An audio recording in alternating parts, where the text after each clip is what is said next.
IVM. Hi, I'm Utsav, a behavior researcher by training and a slow traveler by passion. Postcards from Nowhere is a travel podcast where I condense a decade of travel experiences and explore not just the where, but also the why and how to travel. My stories emerge from slow traveling the less explored parts of the world: Bosnia and Herzegovina, Armenia, Uzbekistan, and even China. At the end of each story, I give practical tips and new ideas about how to travel better. This week, we uncover the connection between smell, taste, and memory and discover how our evolutionary brain often stops us from trying new cuisines.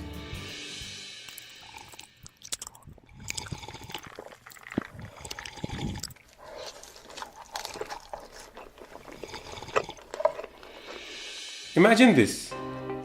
You walk into a restaurant which you stumbled upon thanks to a friend's recommendation and our spatial overlord, Google Maps. You can instantly smell the slow cooking biryani as you spot the impossibly large dek quietly but proudly taking center stage. The decor is simple, with no ostentatious hanging lights or flowery wallpaper. No overdressed waitstaff trying to peddle the special of the day. No smart quips or wisecracks as posters on the wall. And then the biryani arrives. It does not look great though. The excess use of orange food coloring is obvious. The raita looks a little stale and tastes sour.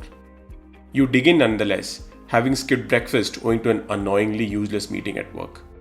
The taste is okay, you only have 30 minutes for lunch, so you whip down the biryani. A couple of hours later, you are violently throwing up, cursing your friend, wishing unspeakable horrors upon him, and then throwing up again. It takes the better part of the week for you to recover completely. You go and rant to your friend and vow never to eat at that place again. That smell of biryani is now associated with the recoiling horror of acute diarrhea. Now imagine this. The first monsoon of the season. The world is awash in greenery. Croaks of frogs reverberating around. The sweet smell of rain on parched soil. You battle traffic, caught unawares in the sudden shower, and make it home. You open the door, and it hits you. The smell of crisp frying pakoras and slow brewing ginger tea. It warms the cockles of your heart, and suddenly, all the stress of pothole roads and mind-numbing traffic has dissipated. You forget that you have been soaked to the bone, and all you can sense is the heady aroma of crispy pakoras and hot piping tea. That smell is now associated with the warmth and comfort of home. I'm sure you have encountered these scenarios in your lives and are no stranger to how important aroma is to the experience of good food.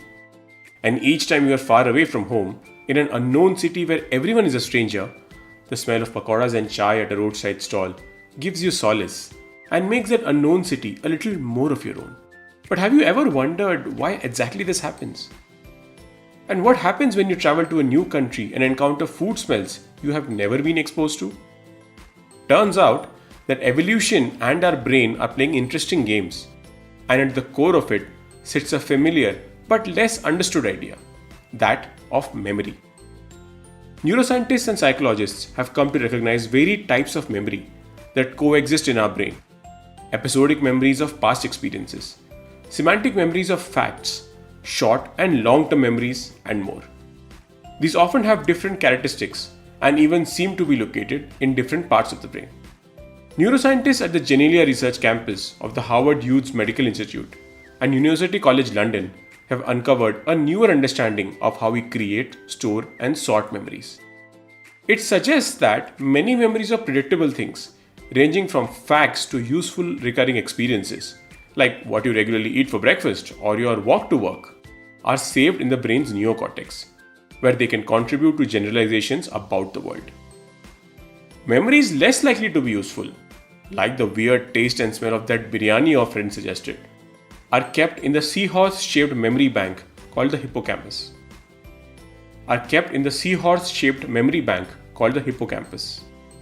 Actively segregating memories this way helps in navigating new situations. Researchers at the Salk Institute have understood what happens when you have the horrendous biryani experience. Your brain is essentially associating the smell with positive or negative. those feelings aren't just linked to the memory, they are part of it. The brain assigns an emotional valence to information as it encodes it, locking in experiences as good or bad memories. This is made possible by a small peptide molecule known as neurotensin. As the brain judges new experiences at the moment, neurons adjust their release of neurotensin. This shift sends the incoming information down different neural pathways to be encoded as either positive or negative memories. Memories that link disparate ideas, like biryani and diarrhea or chai and comfort, are called associative memories, and they are often emotionally charged. They form in a tiny almond-shaped region of the brain called the amygdala. Though traditionally known as the brain's fear center, the amygdala responds to pleasure and other emotions as well. So let's summarize all the research. The brain stores more useful everyday memories in the neocortex, which helps us make generalizations about the world. Think chai and pakoras. Each time we encounter a new smell, basis the associated experience, the brain encodes a positive or negative emotion and stores it in the hippocampus. And the next time you encounter the smell of that biryani, your brain riles up. It's an evolutionary response, and it reminds you of the recoiling diarrhea you had the last time. This has a profound impact on how we eat. Say you are a strict vegetarian on a work trip to the Philippines and encounter fish sauce for the first time. The smell is unfamiliar, and given that you are hungry and struggling to find vegetarian food, thrown out of your comfort zone in a new country, you might make a negative association with fish sauce. However, if you are someone who grew up in coastal India, the smell of fish sauce could be comforting, evoking memories of your grandmother's cooking at your ancestral home, which made for delicious afternoon lunches and satisfying siestas. You embrace Filipino cuisine with a gusto and return home preaching to everyone about the virtues of food in the Philippines. As we travel, this pessimistic evolutionary part of the brain is what we need to actively guard against. We are no longer pastoral Neolithic people living in the savannah, encountering wild berries and suspicious tasting prey. We are tasting a cuisine which has been developed and perfected over thousands of years. Sure, we must look out for basic sanitation and hygiene, but we must beat our evolutionary brain and sample a morsel of that unknown food sitting proudly on our plate. If you like this podcast, don't forget to check out other interesting podcasts on the IVM network. You can listen to us on the IVM Podcast app or ivmpodcast.com. You can also follow us on our social media.